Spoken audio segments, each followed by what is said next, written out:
Hey everyone, welcome back to my channel. I hope you all are doing great and staying safe in these corona times.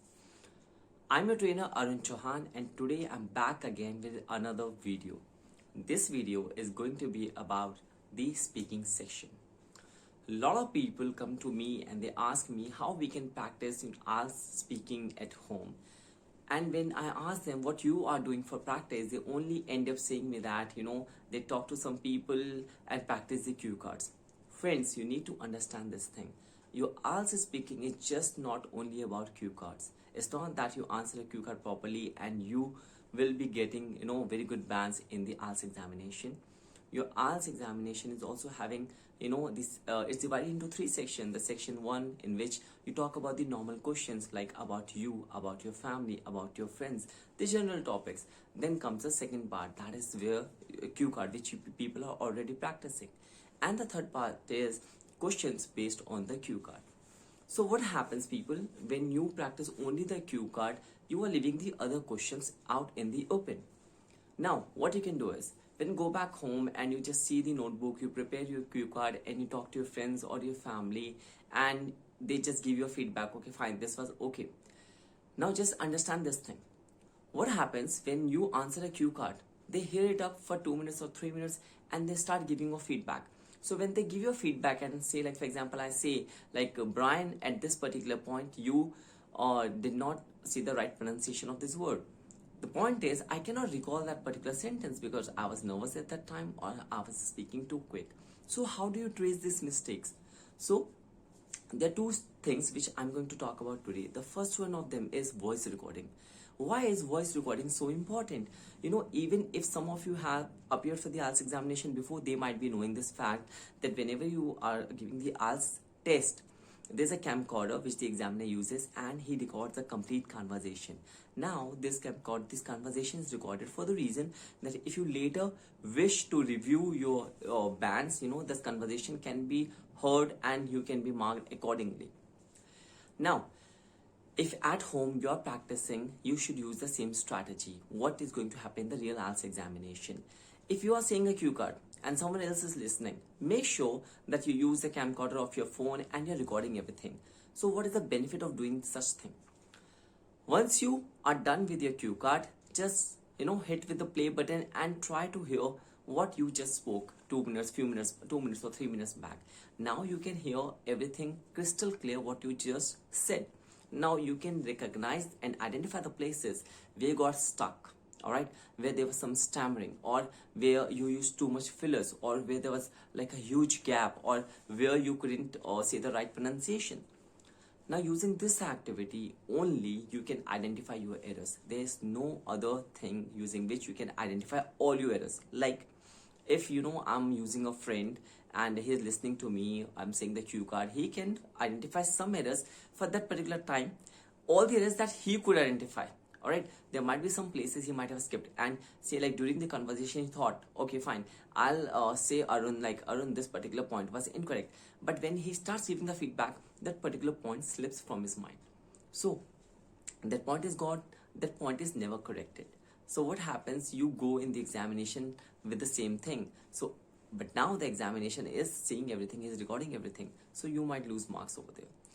So that is the reason I'm saying you the best strategy is to start recording your voice. Once you get in the habit of recording your voice and listening it back after you're done with the answers, then you can identify all such places. Once you identify all such places, start practicing on those mistakes, those errors one by one. Tackle everything in the logical order, right? If you feel that there is some pronunciation issue which you are facing, then you can go to Google, type that word, space, meaning, enter. There's a speaker over there. Okay, and you can just click on the speaker and you can hear the sound. What is the right pronunciation of this word? People understand, we are following the UK version, the British version of English, that is the correct one. So listen to the pronunciation accordingly. Now I understand people from different ethnicities, different countries, they have a different kind of pronunciation. So it's okay, but that is the right way. You go to the Google, check the sound of that particular word from there. Once you're done with handling all the pronunciation, then go to the second thing. The second thing might be like you are taking a big pause. So look for ways how you can eliminate that thing. Now, why this thing happens, while we are saying some answer, and all of a sudden there's a gap. So what you can do is, while we are speaking and we are thinking simultaneously, so just go a bit slow. When I say go a bit slow, it means, say, like if you're in the habit of saying 90 to 100 words per minute, reduce it to 70 to 80. So what happens when you're going slow, there'll be more content in your mind and you can utilize more time. So this is one strategy in which you can use more time, also you can consume more time. So that is the benefit, that is a charm of listening to your own recording, that you can eliminate your errors one by one. Now this is one thing that I was saying you. Second thing is using mirror. Now what is using mirror? Mirror technique is one of the best technique using which you can improvise your speaking. Why do I say this? When you're talking to someone, you cannot see your face expressions, only the other person can. Now it can happen they while talking, while conversing, you gave some expression which the other person did not like, but he did not confront you about the same thing. Now just imagine you are sitting in the IELTS speaking test and the examiner asks you, say, like, Arun, tell me about your favorite food. Now when I'm supposed to talk about something that I really love, that kind of charm, that kind of happiness has to reflect on my face. Now if that happiness is not coming on my face, it means I'm faking an answer. I'm giving an answer that I have already made up in my mind, or say, like, I practiced this particular answer and came into the examination hall. IELTS speaking test is a natural conversation. You don't need to make up answers. You don't need to mug up answer. Let it be very natural, so it will have a good flow, right? Now, how does mirror practice help this thing? When you stand in front of the mirror and you talk, you can see how your expressions are. So when you see your expressions, you realize, okay, fine, at this point, I'm, say, like, my expressions are weird, or say, like, I'm staring too much into the eyes of the examiner. One thing. Second thing, gestures. Now what are gestures? Gestures are basically the hand movement, like which you might be doing. I'm making some movements when you talk, your hands, your expression of eye, the movement of the face. This whole thing makes up gestures. It's a very healthy thing in a communication. If you're using gestures coming out naturally and they're very polite, it is always a healthy communication. A lot of people think that using gestures, making hand movements, the examiner is not going to like it. It is nothing like that.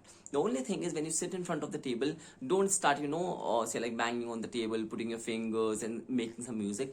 That is, yes, highly irritating, and that is not part of the etiquette. Gestures are a good thing. It's always good to make hand movements while explaining something. So do more mirror practice. So when you do mirror practice, mix it with the first activity which I asked you, that is recording your voice. Say, like, I need to give my introduction, so I'll place a camcorder in front of me. I'm looking into the mirror and I'll start recording. Like, my name is Arun Chauhan. I'm a resident of New Delhi. Presently I'm working as a personality development trainer, or presently I'm working as a soft skill trainer, and say, like, whatever you want to say about yourself. Once you're done with that, now during the whole conversation, you were looking at yourself. So now you know how, what are the face expressions you are having, what are the gestures you were giving. Plus, simultaneously, you can, stop the play button and you can record your voice. And you can hear your voice unlimited number of times. Using that activity, you will be able to eliminate all the possibility of errors that you have committed. These two exercises are very underrated exercises when it comes down to speaking. A lot of people I have seen, they're not practicing this exercise. That is a result, they don't get the desired score in your speaking. See, it might be a good thing that you are a good speaker, but that doesn't mean that you are a great speaker. There is a difference between both the things. So it might happen, when you come from the examination, you feel that I should have got, I'll be getting 8 bands. My speaking went very good, but when the result comes, you might have just scored 7 bands. So you might have lost some bands because of such kind of things. So make sure that you are recording your voice and you're looking into the mirror, practicing it daily. Just 1 minute a day is very good to start with. Gradually you can shift up the time. You can go for 1.5 minutes, then 2 minutes, then 3 minutes. Learn to speak in front of the mirror. This will give you more confidence. So these are the 2 strategies which you should use for the IELTS speaking test practice, and it is going to surely give you great results.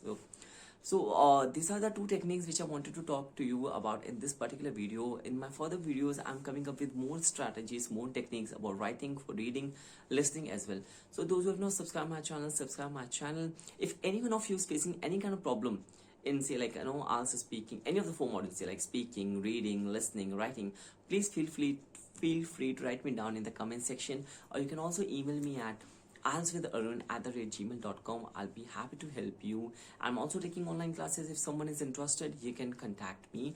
Please go check my other amazing videos on my YouTube channel. I made separate playlists for writing and speaking. They will surely help you.